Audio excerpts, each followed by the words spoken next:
आज तक रेडियो सुनता है सारा जहां। ज्ञान ध्यान।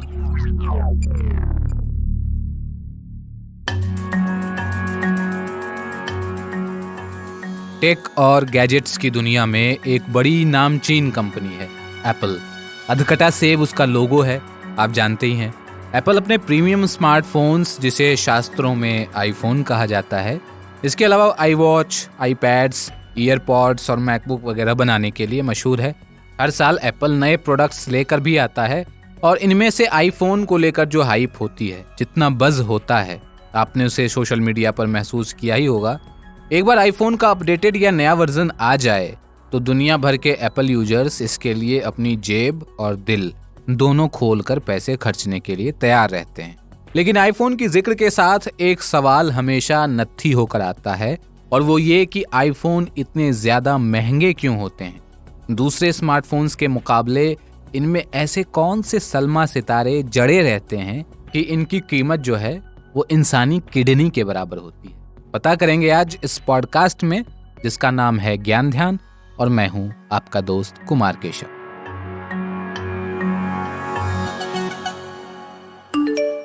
किसी के फोन पर ये रिंगटोन बजे तो आसपास मौजूद लोगों के कान खड़े हो जाते हैं। किसी फोन के पीछे एप्पल का लोगो देखते ही आंखें चौड़ी हो जाती हैं, अपनी जगह से हिल जाती हैं। अच्छा, आईफोन। फोन के पीछे पेबस्ट कैमरे को देखकर अंदाजा लगा रहे होते हैं कि 12 है या 13 है या 14 है। किसी जानने वाले के हाथ में नया आईफोन दिख जाए तो ये पूछे बिना खुद को रोक नहीं पाते हैं कि कितने का पड़ा, ऑनलाइन लिए, कुछ ऑफर मिला था कि नहीं। तो कुल मिलाकर एक स्टेटस सिंबल तो बन ही गया है आईफोन। लेकिन आईफोन का ये जो भौकाल है वो बनते बनते बना है। 2007 वो साल था जब एप्पल के को फाउंडर स्टीव जॉब्स ने फर्स्ट जनरेशन आईफोन लॉन्च किया था। लेकिन इसे लॉन्च करने से पहले और इसे बनाने के दौरान काफ़ी गोपनीयता बरती गई थी। 2004 में एप्पल के आईफोन प्रोडक्ट को मंजूरी दी गई। इसके बाद धीरे धीरे कंपनी से बड़े बड़े इंजीनियर अचानक गायब होने लगे, क्योंकि उन्हें चुपके से इस प्रोजेक्ट में लगाया गया था। इस प्रोजेक्ट का एक कोड नेम दिया गया, प्रोजेक्ट पर्पल। इस प्रोजेक्ट पर काम करने के लिए एम्प्लॉयज को इस बारे में किसी से बात करने की इजाज़त नहीं दी गई। 2.5-3 साल तक लगातार वो दिन रात और संडे हॉलिडे की परवाह किए बगैर पर्सनल लाइफ को ताक पर रखकर सीक्रेटली काम करते रहे। फाइनली इसे जनवरी 2007 में लॉन्च किया गया। तो आईफोन फर्स्ट जनरेशन को लेकर इतनी सीक्रेसी क्यों रखी गई, पता लगाने के लिए हमने मदद ली indiatoday.in के टेक जर्नलिस्ट मानस तिवारी से। First of its kind device था उस समय पे। एक आईफोन जैसा डिवाइस लॉन्च करना, it was a big deal. मतलब इस तरह की चीज़ दुनिया ने कभी पहले देखी तो थी नहीं। और जब आप इस तरह किसी चीज़ पे काम कर रहे हो, इस तरह कोई प्रोडक्ट लेकर आ रहे हो, आप ऑब्वियसली नहीं चाहते कि वो इन्फॉर्मेशन जो है बाहर जाए कहीं पर भी, है ना, क्योंकि कॉम्पिटिटर्स भी ताक में रहते हैं। तो one of the reasons was obviously this कि आप चाहते हो कि आपकी जो इन्फॉर्मेशन है वो सिक्योर रहे, प्लस आपकी इन्फॉर्मेशन लीक ना हो, कोई और से कॉपी ना कर पाए, कोई आपके प्लान्स जो है वो कहीं से भी खराब ना हो। और उस समय ये भी था कि बहुत सारे लोग जो है इस चीज़ को क्रिटिसाइज भी कर रहे थे। They were not in line with this, in sync with the iPhones. लोगों ने, बहुत बड़े बड़े एनालिस्ट ने लिख दिया था कि ये चीज़ तो यार फ्लॉप होने वाली है। कौन ऐसे इंटरनेट जो है इतनी स्क्रीन के ऊपर यूज़ करेगा, कहाँ से लोग इसको यूज़ करेंगे। तो ये सब भी उस समय चल रहा था। There was lot of negative publicity. तो आप क्या कोशिश करते हो, आप कम लोगों पे ट्रस्ट करते हो। तो इस वजह से उन्होंने बहुत सीक्रेटली जो है इस प्रोडक्ट को ऊपर काम किया था और बहुत सीक्रेटली जो है इवेंचुअली उसको लॉन्च भी किया। And rest is history. आप देख लो आज आईफोन हर किसी की एस्पिरेशन तो है ही। या तो लोग लेके घूम रहे हैं, जो नहीं लेके घूम रहे हैं, जब तक नहीं होता तब तक गड़े आते हैं कि इतना महंगा बनाते हैं। जिस दिन पैसा आता है पहले आईफोन खरीदते हैं जाके। एप्पल ने जो अपना पहला आईफोन उतारा था उसके 2 वेरिएंट्स आए थे, 4GB और 8GB स्टोरेज के। हालांकि 4GB वाले वेरिएंट की बिक्री ज़्यादा हुई नहीं, इसलिए 2 महीने बाद ही कंपनी ने इसका प्रोडक्शन जो है वो बंद कर दिया था। फीचर्स की बात करें तो इसमें 3.5 इंच की डिस्प्ले थी, 2 मेगापिक्सल कैमरा था, वाईफाई ब्लूटूथ वगैरह भी थे। दोनों वेरिएंट्स की कीमत क्रमशः 499 यानी 499 और 599 US$ रखी गई थी। पॉकेट फ्रेंडली होने की वजह से इसे हर एज ग्रुप के लोगों ने पसंद किया। टाइम मैगजीन ने इसे तब इन्वेंशन ऑफ द ईयर करार दिया था। तब से लगभग हर साल आईफोन के नए वर्जन आने लगे और इसका क्रेज जो है वो दिन दोगुना रात चौगुना बढ़ता चला गया। नोकिया और ब्लैकबेरी जैसी कंपनियां, जिनका उस वक्त मार्केट में बोलबाला हुआ करता था, वो पीछे छूटते चले गए। लॉन्च होने के पहले साल में ही कंपनी ने 1,40,00,000 आईफोन बेच डाले और अब तक दुनिया भर में इसके 200 करोड़ से ज्यादा यूनिट्स बिक चुके हैं। इसी की बदौलत एप्पल जो है साल 2018 में दुनिया की पहली 1000 अरब डॉलर वैल्यू की सार्वजनिक कंपनी, पब्लिक कंपनी बन गई। इसके 5 साल बाद यानी 2023 में एप्पल आईफोन का 15वां जनरेशन आना तय हुआ है।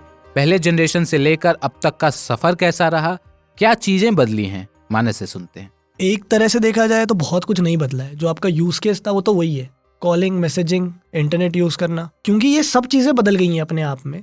उसका आपने इम्पैक्ट जो है आईफोन के ऊपर भी देखा और एक तरह से सब कुछ ही बदल गया अब आईफोन के अंदर। बिकॉज इंटरनेट जो उस समय जिस तरह से हम देखते थे आईफोन के आने से पहले तक, वेब 2.0 जो हम फेस जैसे बोलते थे, जिसमें आप ना डेस्कटॉप के ऊपर इंटरनेट यूज किया करते थे उस बड़े बड़े सिस्टम्स के ऊपर। With the iPhone coming in क्या हुआ, लोगों ने अपने इंटरनेट एक्सपीरियंस को इस छोटे फॉर्म फैक्टर, इस छोटी स्क्रीन के हिसाब से ऑप्टिमाइज करना शुरू करा। कंजम्पशन बढ़ा तो उसके लिए और ज़्यादा डेवलपर्स ने और ज़्यादा चीज़ों ने अपने प्लेटफॉर्म को उसके हिसाब से, एंड साथ साथ ऐसे प्लेटफॉर्म्स आ गए, यूट्यूब, फेसबुक, फिर ट्विटर आ गया, बाद में धीरे धीरे और भी चीज़ें आ गई हैं। आजकल रील सब इंस्टाग्राम वगैरह चल रहा है, व्हाट्सएप। तो इन सब की वजह से भी बहुत पुश मिला, सब चीज़ें साथ में हुई, इन सिंक हुई।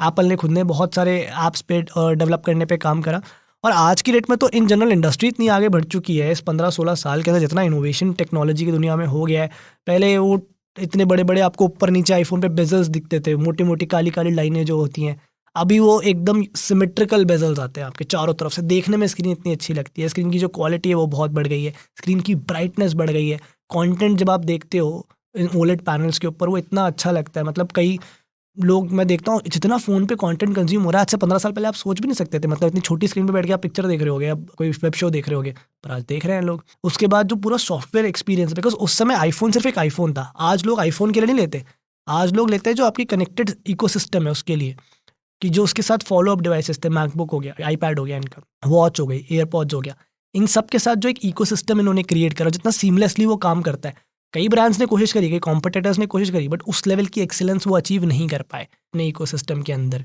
देन ऑब्वियसली आप कैमरा है, जैसे फ़ोन कैमराज हैं, वो इन 15 साल में इंप्रूव हुए हैं, तो उसका इम्पैक्ट आपको आईफोन के ऊपर भी दिखता है। आज लोग यार पूरी यूट्यूब वीडियोस, इनफैक्ट पिक्चरें शूट हो रही है। इसके साथ साथ आप प्रोसेसर्स, जो परफॉर्मेंस आप एक फ़ोन से एक्सपेक्ट करते हो, पहले के टाइम पे फ़ोन हैंग होते थे। आजकल जितना ही कंप्यूटर लैपटॉप में पावर है ना, रॉ पावर, उतना ही आपको एक फ़ोन के अंदर भी मिल रहा है, और उसको मैनेज करने के बहुत सारे तरीके आ गए। टाइम के साथ आईफोन और भी हाईफाई होता चला गया है, लेकिन जब जब इसकी नई खेप आती है, इसके दाम को लेकर चर्चा का जो बाजार है वो गर्म रहता है। मीम्स और चुटकुले घूमते रहते हैं। हर तुच्छ प्राणी के मन में ये सवाल कौंधता रहता है कि आईफोन की जो प्राइस है वो इतनी ज्यादा क्यों है? कौन से फैक्टर्स इसकी प्राइस डिसाइड करते हैं और कंपनी चाहकर भी इसे कम क्यों नहीं कर पाती? तो इस उत्कंठा को शांत करने के लिए एक बार फिर चलते हैं मानस तिवारी के पास। बहुत सारे रीजंस हैं इसके। Part of it is technical, part of it is also strategy. Technical क्या है कि फर्स्ट ऑफ ऑल आप देखोगे कि यार आईफोन्स में जो पार्ट्स यूज होते हैं वो बहुत हाई क्वालिटी पैनल्स होते हैं, वो सस्ता पार्ट नहीं होता। एग्जाम्पल देता हूँ, स्क्रीन है, ओलेड स्क्रीन ये भी यूज कर रहे हैं, ओलेड स्क्रीन बहुत सारी एंड्रॉइड कंपनीज भी यूज कर रही हैं, पर जो इनका क्वालिटी ऑफ ओलेड पैनल होगा वो उनके क्वालिटी ऑफ ओलेड पैनल से काफ़ी ज़्यादा बेटर होगा। सेम चीज़ जो आपको जो बिल्ड मिल रहा है, ग्लास है, साइड में जो मेटल का फ्रेम है, जो मेटल जिस तरह का यूज़ हुआ है, जितना रिफाइंड मेटल है, ऊपर जो ग्लास प्रोटेक्शन दिया हुआ है आपको, जो पोर्ट्स है, एक एक चीज़ जो है ना इसके अंदर गई है। सेंसर्स हैं, अपना खुद का चिप बनाने लग गए हैं अब तो ऑल ऑफ दोज थिंग्स, उसमें इन्वेस्टमेंट होती है, R&D में पैसा लगता है, इन्वेस्टमेंट में पैसा लगता है। एक तो उसकी वजह से कॉस्ट बढ़ती है। इसको पता करने का तरीका क्या है? सिंपल सा है। अब कई लोग बोलेंगे नहीं तो आप तो ऐसे ही बोल रहे हो, तो सेम ही फ़र्क, क्या फ़र्क पड़ जाता है? फ़र्क ये पड़ता है, अगर आप कोई भी फ़ोन आपके पास है ना, आप उसको ना किसी भी वेबसाइट पे जाके रीसेल करके देख लो। जो आपको रीसेल वैल्यू मिल रही है ना, उससे आपको पता चल जाएगा कि उनके जो पार्ट्स यूज़ हुए हैं वो कितने प्रेशियस है, उनकी क्या वैल्यू है। और हमेशा देखना, अगर आपने आज की डेट में 80,000 का आईफोन लिया है, आप उसे बेचने जाओगे वो 45,000 40,000 तक आराम से बिकेगा, कहीं नहीं जाएगा। मतलब 1 साल पुराने की बात कर रहा हूँ। वहीं अगर आप एंड्रॉइड फ़ोन लोगे ना 80,000 का, आज उसको मार्केट में बेचने जाओगे 15-20,000 रुपये से आपको वैल्यू नहीं मिलेगी उसकी। दूसरा, आपको ये देखना पड़ेगा, इनका जो प्रोडक्शन वगैरह होता है वो भी अक्रॉस वर्ल्ड नहीं होता है, वो पर्टिकुलर मार्केट से, चाइना में, वियतनाम, अभी थोड़ा बहुत अब इंडिया में ये लोग आ गए हैं पिछले 3-4 साल से, क्योंकि वो कहीं और बन रहा है फ़ोन और आप वहाँ से हर जगह लेके जा रहे हो, उसका एक अपना कॉस्ट ऐड हो जाता है।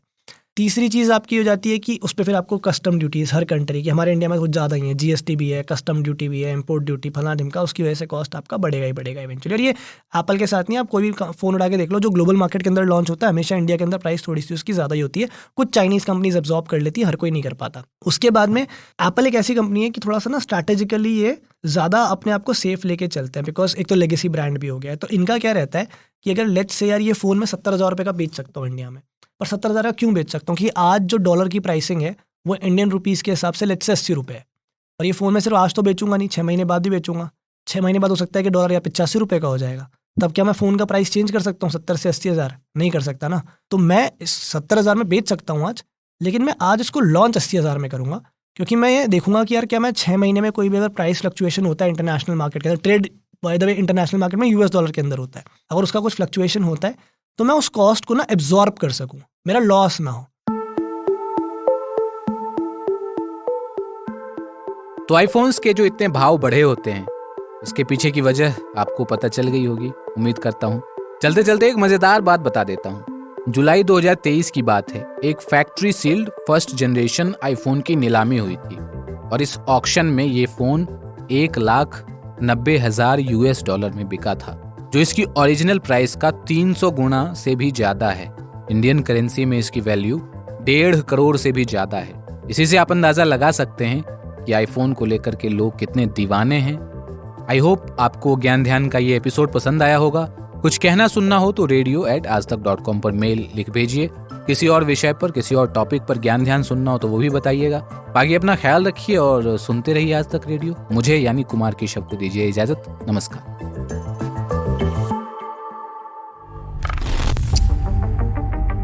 जुल्फिकार अली भुट्टो ने जिन जियाउल हक को आउट ऑफ टर्न प्रमोशन देकर बनाया था सेना प्रमुख, वही जिया क्यों बन गए उनका काल।